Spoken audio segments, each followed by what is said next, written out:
Halo men, gimana kabarnya hari ini? Jangan lupa tersenyum ya. Kali ini kita akan bahas lanjutan keseruan cerita di chapter sebelumnya. Pada chapter sebelumnya diceritakan pertarungan sengit bangsa Asura melawan dewa. Dan dibangkitkannya pasukan manusia batu oleh Raja Harta. Sedangkan di bumi terlihat Raja Naga Laut Timur berhasil dibunuh anak dari Raja Laut Selatan. Serta dijebaknya anak Raja Naga Laut Timur itu sendiri. Bagaimanakah kelanjutan ceritanya? Tonton video ini sampai akhir ya. Oh ya, terima kasih untuk kalian sudah menonton video di channel ini. Untuk membuat channel ini berkembang, jangan lupa like dan subscribe ya kawan.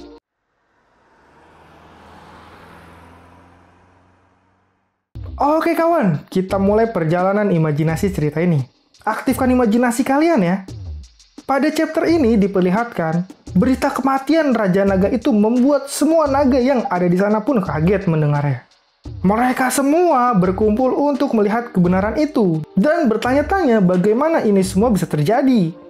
Mayat Raja Naga Laut Timur pun diangkat para pasukan Raja Naga Laut Selatan dengan tanduk. Raja Naga Selatan pun berakting seolah ini adalah hari yang paling menyedihkan bagi suku naga. Karena sahabatnya telah dibunuh dengan sangat kejam. Salah satu suku naga pun bertanya siapa sebenarnya yang membunuhnya. Dan bukankah Raja Laut Selatan selalu menemaninya? Raja Selatan pun mengatakan itu semua karena kecerobohannya. Dan dia dibunuh anaknya sendiri, Ausu. Itu membuat para Raja Naga mempercayainya. Dan menganggap anak Raja Naga sangatlah menghina suku naga. Dan mereka haruslah balas dendam.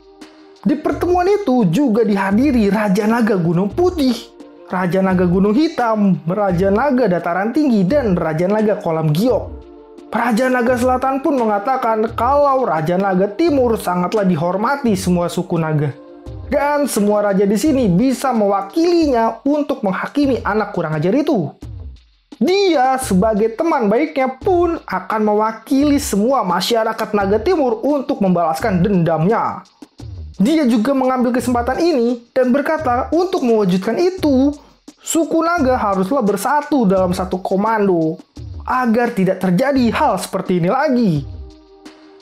Perkataannya pun dipotong oleh anak pertama Raja Naga Timur, Arekso.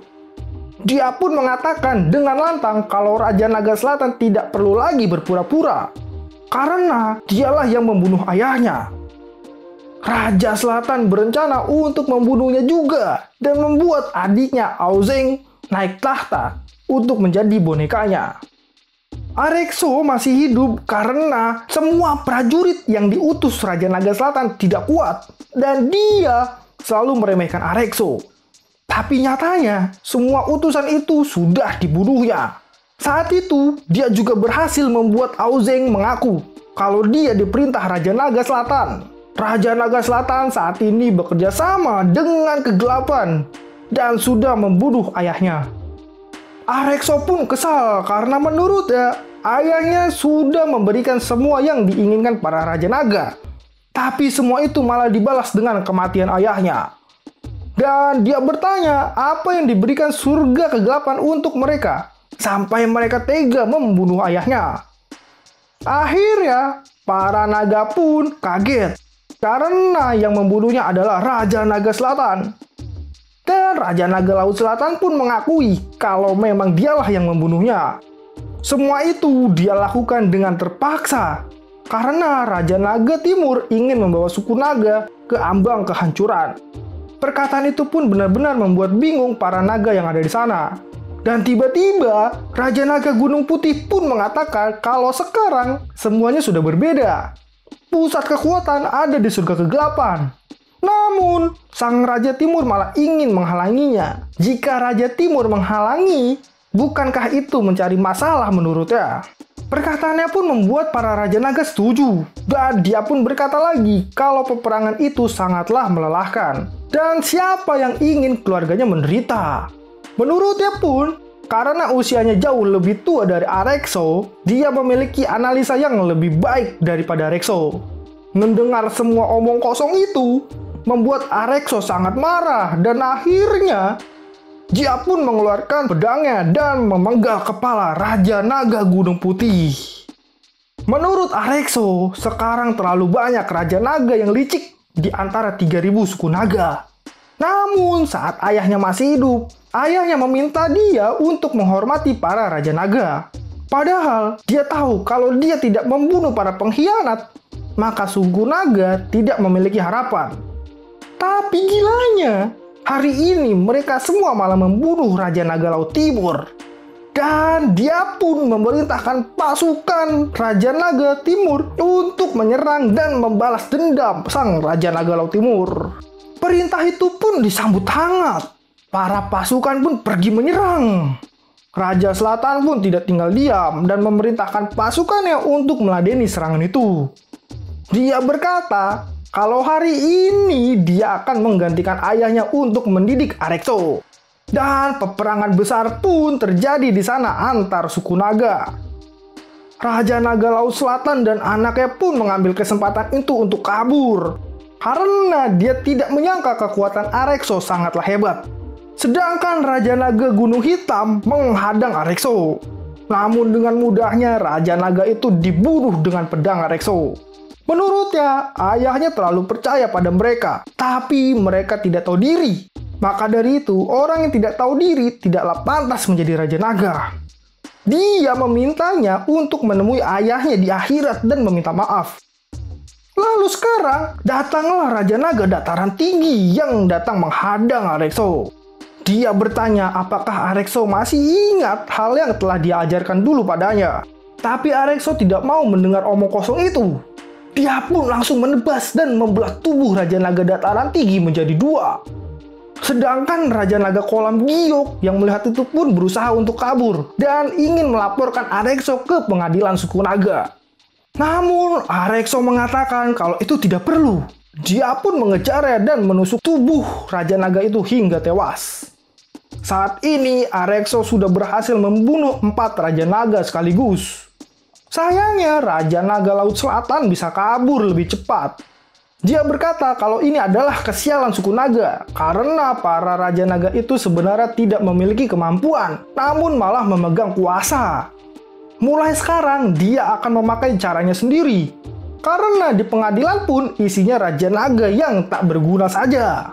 Para pasukan naga di bawah perintah Arexo itu pun terus saja menyerang lawannya. Karena darah haruslah dibayar dengan darah. Sedangkan Arexo sendiri, dia mendekati mayat ayahnya.